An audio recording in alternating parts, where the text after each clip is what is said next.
Hello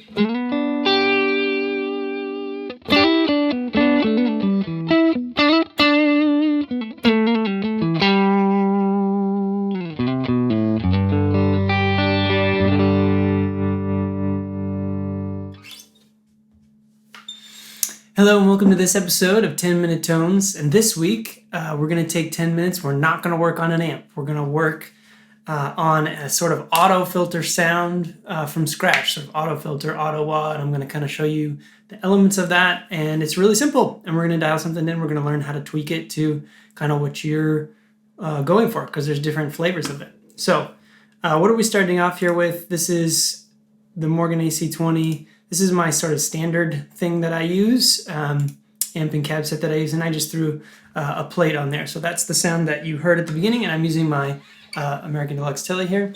And yeah, that's what this is what that sounds like.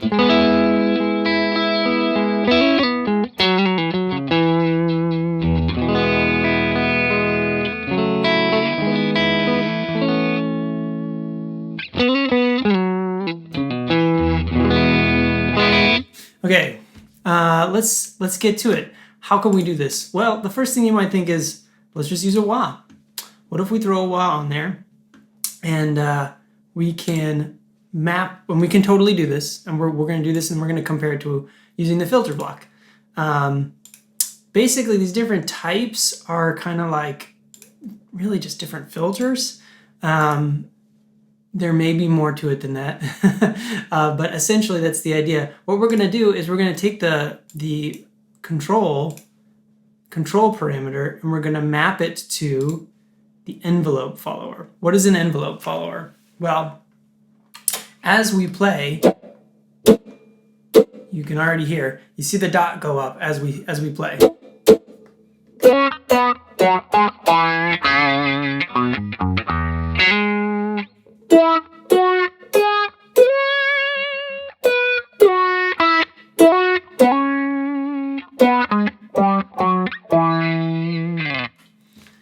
As we play, as the input signal goes up, the dot goes up. And as our input signal goes down, the dot goes down. And then there are parameters we can control around how closely it follows the input signal. But that's essentially what the envelope follower is doing. You're able to, if you're mapping something to the envelope follower, you're mapping it to essentially the level of your input signal. So what we're doing here is saying, instead of using like a wah pedal to control where the peak of that filter is, and we'll talk about that, we're using our input level. So the harder I play, and I'll pull this up again so you can see it, the harder I play, the higher the input signal, the higher the envelope follower signal goes, and therefore, since we've mapped it to the control of the wah, the higher the wah goes. So if I play harder, if I play really soft, it doesn't really move.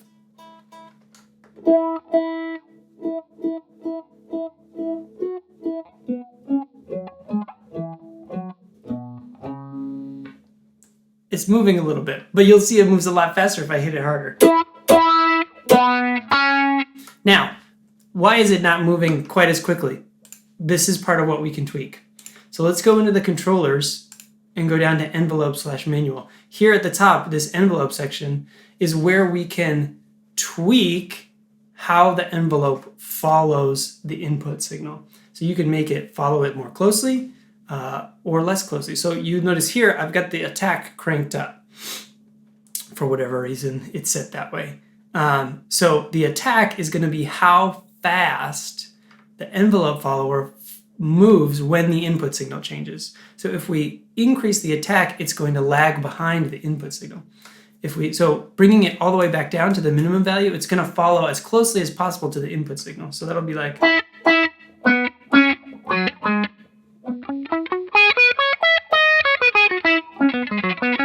You can hear less of that wah-wah sound, right? The wah-wah sound is the filter moving.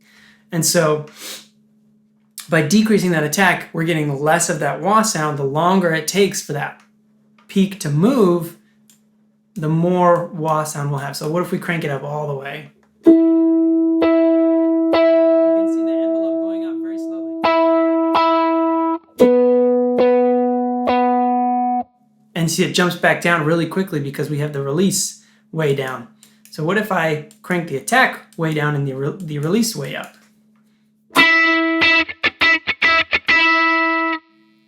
You saw that, see, look at that, slowly going down. It jumped right up and it slowly went down. So we can tweak how much. I think I like a quicker release to get you back to 0 when you're playing kind of funkier parts like that, and then a little bit of a slower attack. And you just kind of want to dial in that attack to what the speed of that sweep is that you want.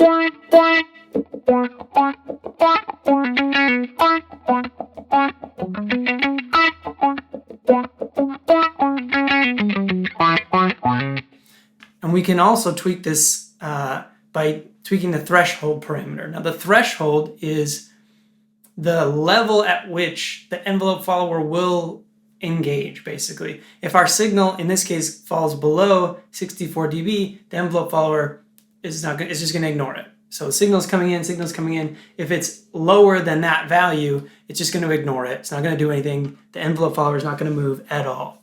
So what that means is we can ignore some of the, if like what was happening there, I was feeling like, man, I'm playing pretty soft and it's still kicking in.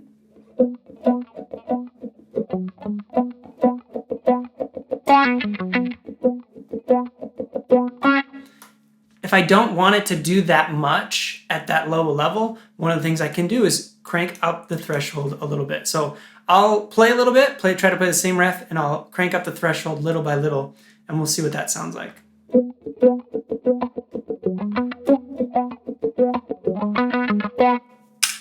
Crank it up a little bit more.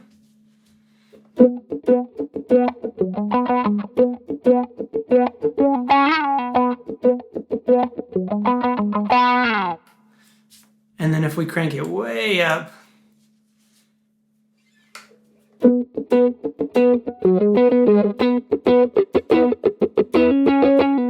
see, now we've cranked the threshold way up. It's ignoring most of our guitar signal. It's not even really moving when I'm hitting it very hard. So that's the point at which we've probably gone too far, and we can pull it back. Maybe somewhere around -30 would be good. Let's try that.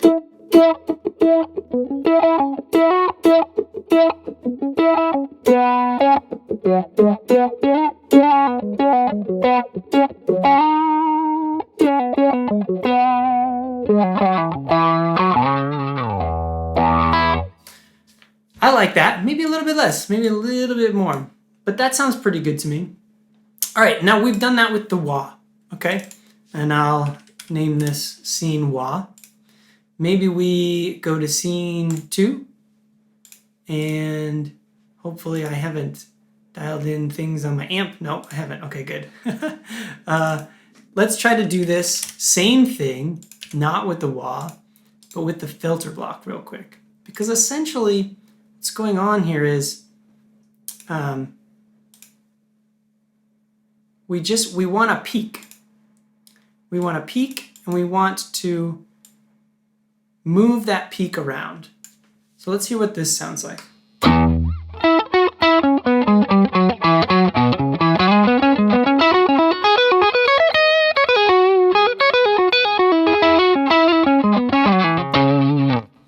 So you can hear the honkiness that just cut in there. Let me cut it in and out so you can hear the difference. Yeah.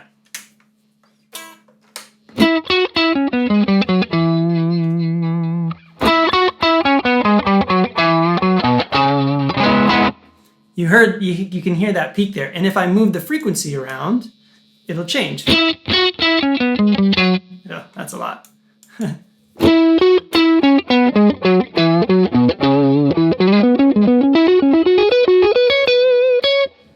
And the Q, if you look at the graph, we can control, the higher the Q, the narrower that band is, right? We can make it a super wide band, which will really impact the sound a lot.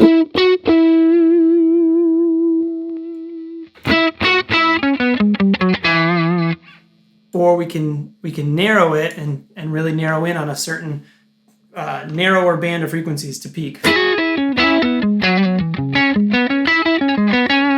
This will be a little bit harder to hear, so I'm going to leave it pretty wide so that we can hear the difference of what we're doing here more clearly.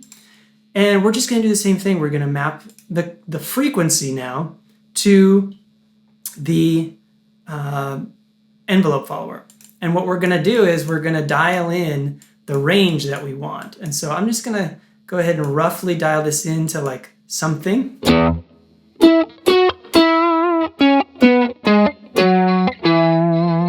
You can hear that's definitely doing a wah thing.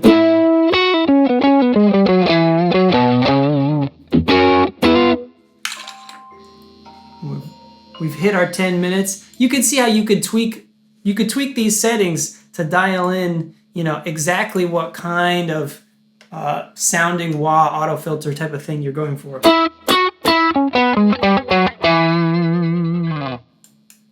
And it's just a matter of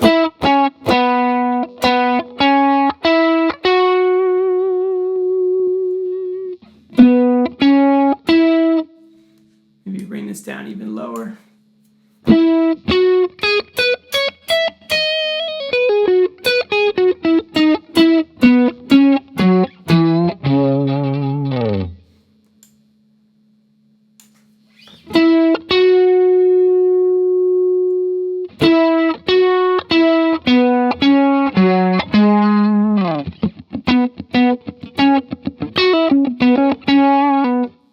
You can hear it a little bit there. You can hear it. Let's crank up the gain even more and narrow that band just a little bit.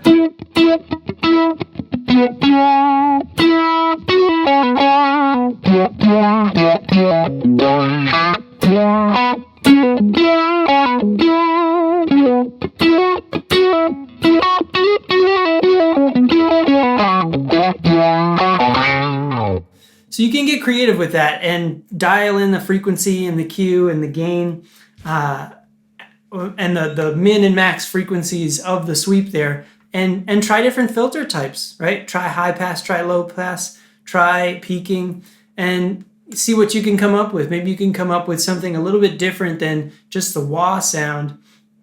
And then the other thing, again, to tweak is this attack parameter. Maybe you're with a certain riff, you want to time it to the rhythm of the song to get a particular sweep at a particular time.